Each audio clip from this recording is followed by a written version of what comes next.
Olá! Hoje no nosso Justiça às Claras 2017, nós vamos entrevistar o professor e procurador federal Dr. Marcelo Koch, especialista tanto em direito constitucional quanto em direito ambiental. Nós estamos falando com o Dr. Marcelo, que já esteve no programa uma vez em 2016 e, com sua volta, trazendo a vocês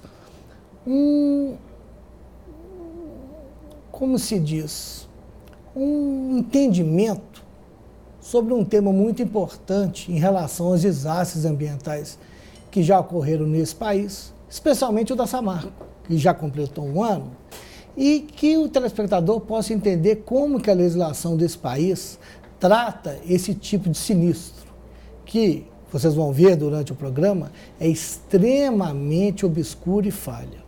Doutor Marcelo, é um prazer tê-lo de volta aqui conosco. Prazer é meu, saudações a todos, saudações, doutor Cristiano. Vamos lá.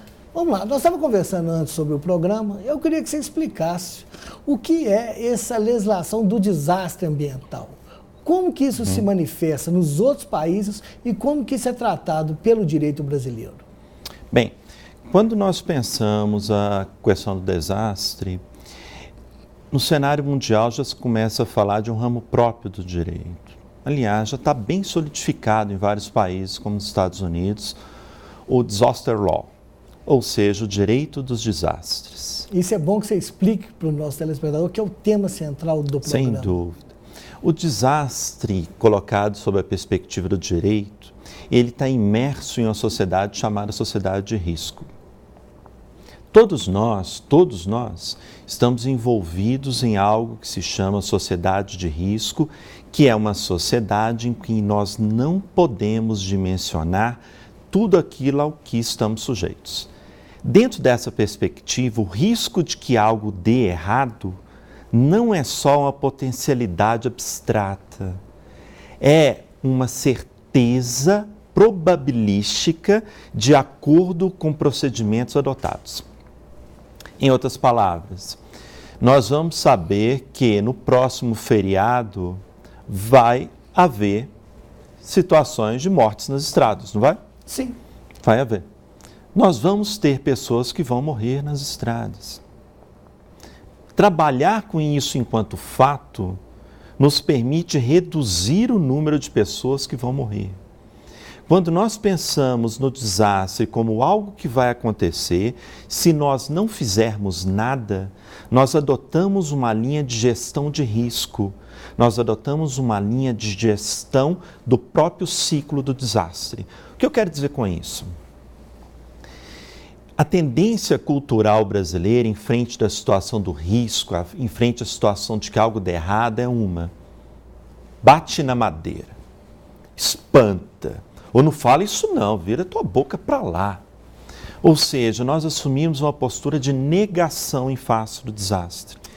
E aí, deixa eu te perguntar, te interrompendo, a lei assumia essa posição também aqui, não era a questão do infortúnio, vamos colocar assim? Sim, a incerteza. Desde 2012 houve um início de reviravolta, mas muito ligado à linha da defesa civil ainda no Brasil, e não quanto a uma questão de ciclo do desastre como um todo. Continua o raciocínio. Quando nós pensamos no ciclo do desastre, há uma linha nos Estados Unidos muito interessante, que é a condutora da linha mundial, que é worst cenário, o pior cenário possível. O que pode acontecer no pior cenário possível? Em outras palavras, se eu tenho uma empresa que trabalha com a linha X de produção, e se algo dá errado e ocorre um problema que vai gerar, por exemplo, um incêndio, ou se algo procede de forma equivocada em toda a linha de produção, o que isso pode desaguar se essa empresa lidar com rejeitos? Como vai ser tratada a questão? Para que isso possa ser dimensionado, as empresas têm que manter todo um plano de gestão de riscos. A adoção de plano de gestão de risco não pode ser abstrata. Ela não pode ser dimensionada de forma aérea. Ela tem que ser tematizada de acordo com aquilo que vai se ter enquanto providência concreta. Por exemplo, acredito que grande parte das pessoas que estão em casa devam morar em prédios, apartamentos, sim, etc. Quantas já manejaram extintor? Provavelmente ninguém, nenhuma delas. Quantas foram treinadas para, numa situação de risco, saber como se retira o extintor, como se retira o lacre do extintor e como se usa o extintor? Isso é gestão de riscos.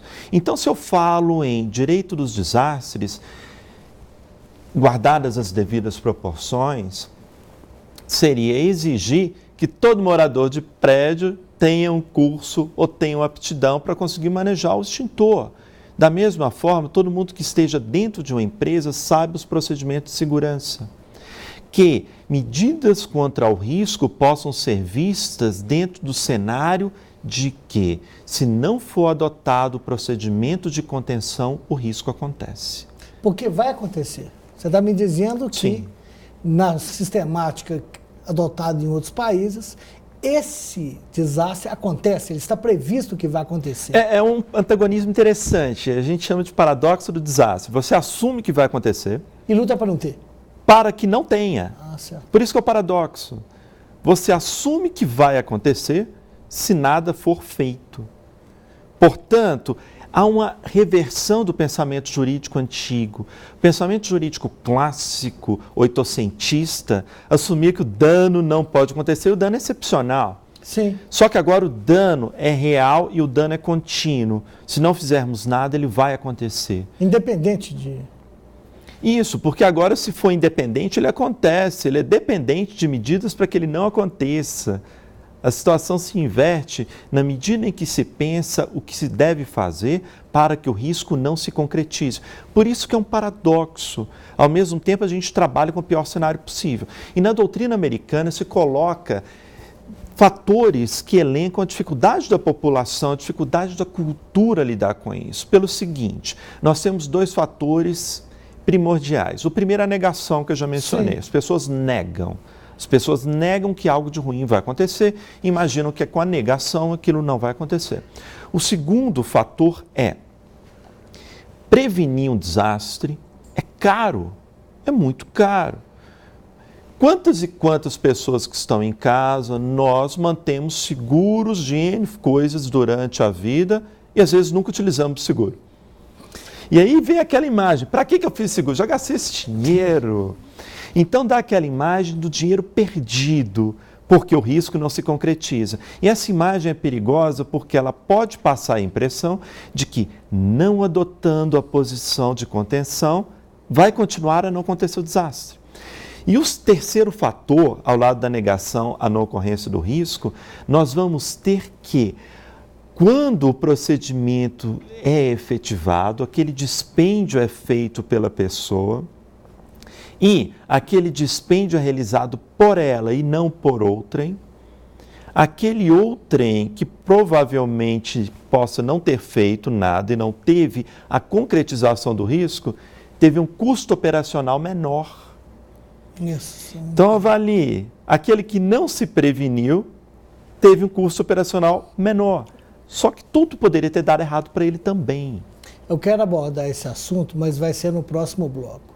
Nós vamos fazer um pequeno intervalo, e já voltamos com o Justiça às Claras. É só um minuto.